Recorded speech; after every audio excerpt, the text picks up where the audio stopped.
Audio presents No One Could Have Guessed the Weather by Anne-Marie Casey.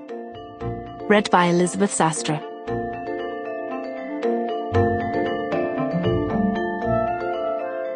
Above all, be the heroine of your life, not the victim. Nora Ephron.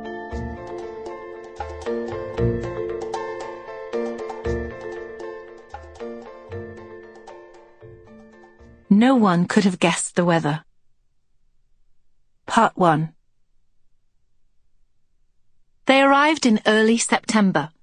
No one could have guessed the weather. It was, as the forecast told them one day, as if a blowtorch had gone through the city. "This is meant to be autumn," she cried. "Or rather fall, as the Americans call it." "Because the leaves are falling," laughed little Max. She looked at him and thought, no, because of our fall from grace. The apartment had no air conditioning. She sweated and was not happy. They had visited at Christmas and the streets were quiet. She learned quickly this had been an illusion. He had brought his family to the very epicenter of cool, single, young New York. Apart from everything else, this made her look uncool, married, and old. Opposite them was a bar so trendy, the waifish clientele entered through a telephone box next to a hot dog stand. It was called PDT. Walking down the street, she would think, PDT, please don't tell anyone I am a middle-aged woman. When he told her what had happened, she thought he was joking. Sometimes he had a cruel sense of humor and had once played a practical joke with a talking mirror in the guest bathroom that made his parents refuse to visit them for a year. It took 2 weeks of conversation and 2 cases of red wine for her to accept that this was not his biggest ever whoopee cushion. They had lost everything. Well, nearly everything. And he kept saying there was no point in shouting at him, for it wasn't his fault. It was the economy, stupid. In fact, they were lucky.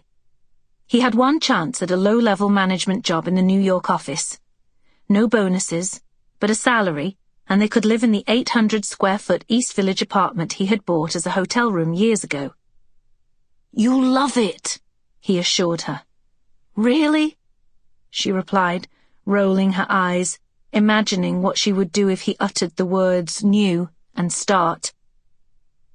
She told him he would have to commute from their white stucco 4-bedroom in Ladbroke Grove. That's when he told her they had defaulted on the mortgage 6 months ago, and the house was already on the market. It was beyond infuriating. The mothers at the school shrieked divorce. She listened in desperate hope.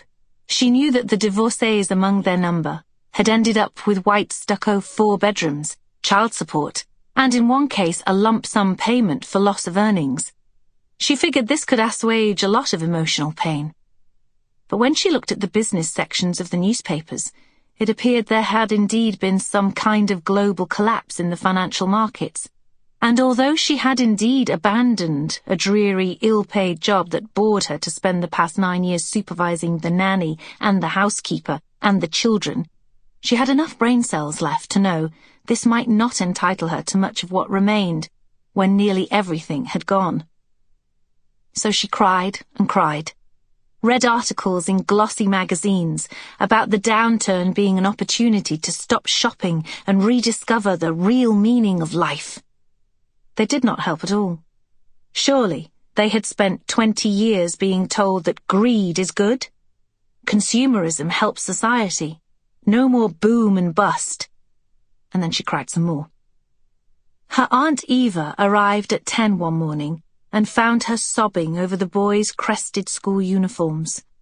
She couldn't bear to remember the scene that ensued. Suffice to say that she did not consider it to have been appropriately sympathetic. She had brandished a file of yellowing articles from said glossy magazines, saying how it was her right to stay at home when her children were small, and a piece from the Saturday Guardian about how children that go... Sample complete. Ready to continue?